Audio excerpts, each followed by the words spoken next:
जो हो चुका उसकी परवाह करना बंद करो, कुछ नया सोचो, नया करो और आगे बढ़ो। जो हो चुका अगर उसी में उलझे रहोगे तो आपका आज खराब हो जाएगा।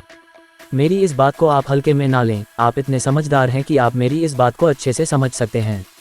अगर आप वाकई पीछे घटने वाली घटनाओं को दिन रात अपने दिल और दिमाग में दोहराते रहेंगे तो आगे कुछ नया करने का निर्णय नहीं ले पाएंगे। जानते हैं ऐसा क्यों होता है?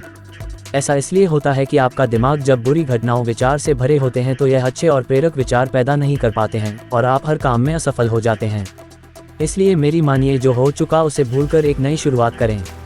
मान लीजिए एक कमरे में किताबों को एक विशाल ढेर लगा दिया जाए और आपको एक विशेष किताब का नाम बताया जाए और उस किताब को उस कमरे में लगे विशाल ढेर में से ढूंढ कर लाने को कहा जाए तो आपको कितना समय लगेगा? मुझे लगता है आपको बहुत समय लग जाएगा, है ना?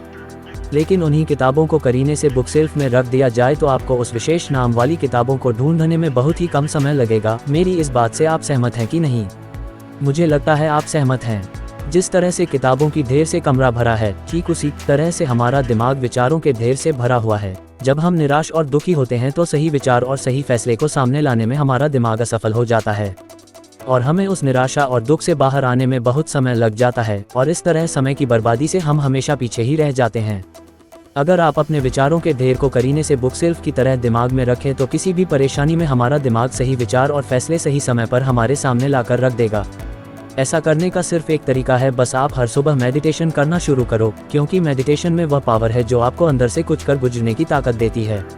आपके दिमाग में चलने वाले उथल पुथल को शांत करती है और सही रास्ता दिखाती है और सही निर्णय लेने की क्षमता पैदा करती है। आपको जागना होगा और इस भ्रम को मिटाना होगा कि तुम कमजोर हो, तुम कभी न मरने वाला आत्मा हो, तत्व तुम्हारा सेवक है, तुम तत्व के सेवक नहीं हो। यदि आपकी परिस्थितियों पर अच्छी पकड़ है तो जहर उगलने वाला भी आपका कुछ नहीं बिगाड़ सकता। शिक्षा क्या है? क्या ये किताबों से मिलने वाली विद्या है? नहीं। क्या ये नाना प्रकार का ज्ञान है? नहीं, ये भी नहीं। जिस संयम के द्वारा इच्छा शक्ति का प्रवाह और विकास वश में लाया जाता है और वह फलदायक होता है, वह शिक्षा कहलाती है।